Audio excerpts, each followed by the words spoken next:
Hi everyone, my name is Pieta Valentine. I've written 2 books, The Resident's Voice from a Dementia Unit and The Resident's Rise from a Dementia Unit.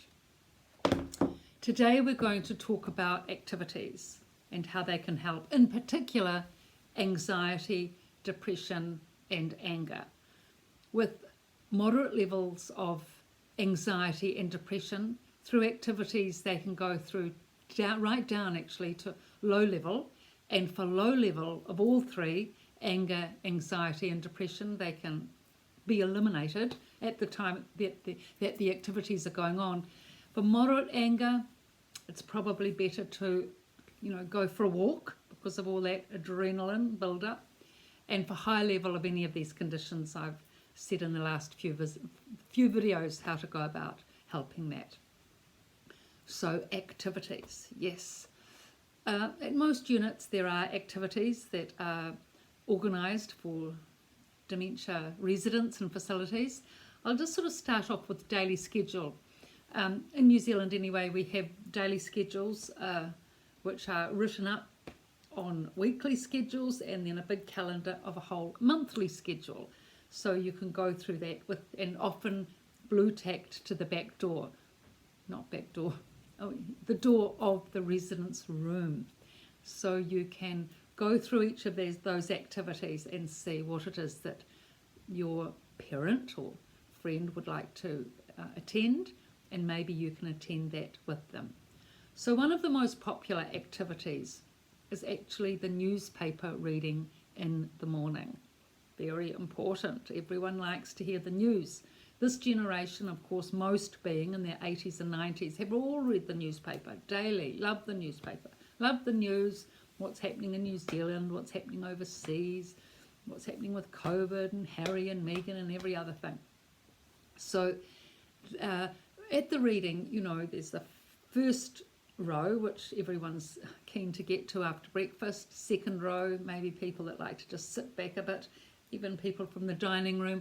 If you've got a voice that can generate to that distance, they'll be there often with their friends and family to listen to the press reading. And this activity, of course, is I'm always advocating reading. And well, this is not actually reading itself, but there is a presenter or a person or activities coordinator presenting and reading to the people. So that's the activity aspect or the group aspect. And through the activity, through the press reading, of course, hopefully the facilitator is encouraging questions and,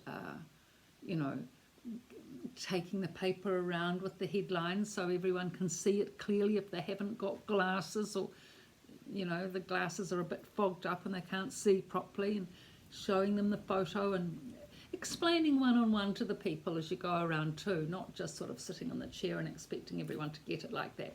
You go around and you make a little bit of a feature to various people for various articles, especially knowing which person, if it's a farmer and it's on cattle, then go up to them with the headline on the cattle and explain about what's happening in the farming district. If it's about, the medical COVID, maybe the nurses will be interested, so focus more on them. So the press reading is an overall activity that everyone can be involved in, and it's engaging, it gets people thinking, and it sets everyone up for the day. So that's the first activity. Going on from that activity is you yourself as a relative can read the paper, magazine, or book to your resident relative in the unit. And I've actually written about all this in detail in this book, which is the second book, The Resident's Rise. With these series of videos that I'm doing, I'm focusing on everything that's written in both books. In both books there's epilogues in both books describing what practical positive techniques relatives can use, friends and relatives can use to help people institutionalized with dementia. So it's all in these 2 books in detail and clearly written up. Physiotherapy speak-wise, that being my background. And I'm doing these informal videos just to be able, for those of you that haven't read the book but maybe will for those of you that are just interested in one technique, just giving you a visual viewpoint of all these techniques in both books. And I've got about halfway through now. I think I've done about 10 or something. So we're on to the second book now. The first 8 or 10 videos up till now have been for the first book, The Resident's Voice, and now we're getting on to the second book and the epilogues there. Now with these two books, they're not just epilogues. There's actually a novel or medical fiction novel at this, taking up most of the book. And so that's the easy part. That's a nice, easy reading, good characters, you know, entertaining. So that's what you get from the book. And I won't give you away details of that. It's just best just to read it and enjoy it. And then, of course, you'll get the epilogues at the back as well, which you may have, you know, been viewing here. So the activities of the unit, so go on all day in most places, here at least, that your family member can join into. But it's also good for you to either join in the activities or bring in some activities as well. But we'll go into that at the end of the video. Okay, so then there's other activities like bingo. Some people are really into bingo. That's often once or twice a week because it's so popular. You know, chocolates at the end and, oh, I got this and I got that and, oh, whatever it is. I mean, I don't do bingo, but anyway, it's a big thing. Okay, there's word quizzes. There's make and create, which is making little, you know, decorations and things for up and coming Christmas, Easter, what is it, that green St. Patrick's Day. And, you know, there's actually lots of people really enjoy this, even the men sometimes, because, you know, not just the diversional therapist, or the activities coordinator, but sometimes the relatives join in these make and create sessions. And there are some people that are so incredibly creative. They make beautiful, I mean, I admire that artistic flair, where whatever they put their hand to, handicrafts, you know, are a big thing of this generation. Most of them have embroidered and knitted and crocheted and, you know, done all that sort of thing with their hands. That's why they've got beautiful tablecloths and beautiful serviettes and, you know, this and that. So this make and create, that is a big deal for the women, especially in the units, is really a big part of their life. And often creative relatives especially join in, or anyone can, because there's always so much cutting. There's actually a lot to it. Cutting up and folding and naming and gluing and you name it. To get a beautiful Christmas tree with lots of decorations on it takes some doing when it's all handmade. So that's a big activity. You can be doing that for weeks, if not months, before, you know, the big tree goes up, or trees in a unit. And then on, not just that, there's all the bunting and then all the decoration.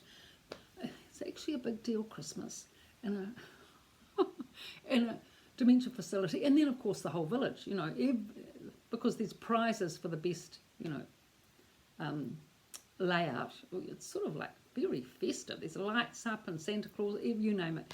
You go around this village. If you know, sometimes take I did last year, a few years ago, when you take the residents around the village to see all the decorations and all the other units, you know, the hospital, etc. It's quite entertaining. I mean, people go to a huge amount of effort with this, and so it's good to get into the spirit of it, and it's a good quality activity, a fun activity. That's what I'm trying to say, a fun activity, because all the activities are useful for getting the thinking going, getting the sociability going, the good feelings going, the fun factor going, lots of things. So whatever you can get your relative engaged in, the better. And if there's socialisation with it, where they can think and speak and talk and chat, that is better still, because that's the whole aim of it, isn't it? For them to have increase their quality of life and make friends, be social and develop a positive community. So I've been in the other video, we had one on reading in magazines and how to sort of engage people with reading, so I won't go into that. Now they also have Men's Shed, which is a big deal for men, where they do stuff that men do in a garage, you know, hammering and different things. And so women usually do that, but when I'm thinking about it now, it would be actually good for men, wouldn't it? Builders to come in and do men's shed with these men. A lot of them are farmers, of course, and they're really practical, and they love getting into those sorts of activities rather than all the female activities. So another thing that I've noticed is happening more and more now is that relatives are taking this on themselves. Often school teachers, that have had a background in this, so they'll bring in a bag and it's got all these nice containers stacked up, one with felts, one with crayons, one with colouring in books, one with whatever else, scissors and jigsaw puzzles, very popular. And then they come in for mum, and then they've got this fabulous little array of activities. Go to the dining room, get on, big table, four or six can sit around it, and they set up their own activities with mum. This is a really, really good idea, especially if mum's aphasic and can't speak very well, can't get the words out, it's difficult to talk, awkward silences. They can just sit down, get out the jigsaw puzzle or the colouring in or whatever mum likes if you're the daughter, and, colour in together. The granddaughter's there, even better, lovely little girl or boy, and they can colour in too.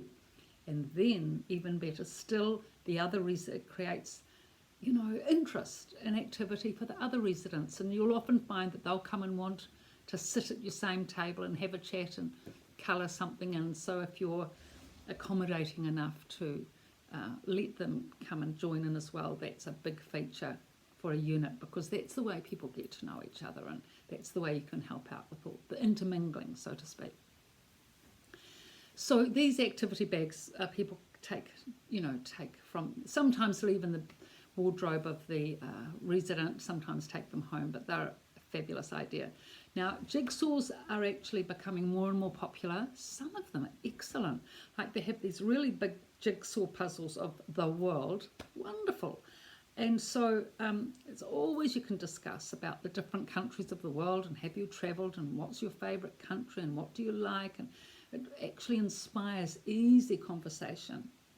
So do jigsaw puzzles of your own country, and especially if it's got all the little towns on it, that's another thing you can discuss and chat about that.